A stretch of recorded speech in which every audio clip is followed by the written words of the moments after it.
Hey everyone, welcome back to my channel. In today's video, I'll show you how to cancel online order on Little Caesars on your iPhone. Let's get started. First, open the app on phone and make sure you are logged into your account. Once you're in, tap on account at the bottom left of your screen. Then tap on orders. Find the order you want to cancel and tap on it.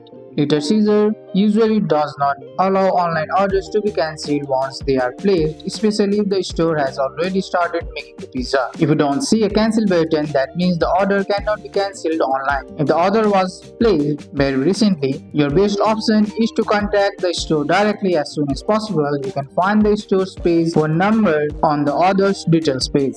Call the store and politely ask if they can cancel the order. Explain that it was a mistake and that you are calling right away. And that's it. That's how you cancel a Little Caesar online order on the phone. That's all for today's video, guys. I hope you guys like this video. If you found this video helpful, drop a like, subscribe for more videos. Thanks for watching. See you in the next one.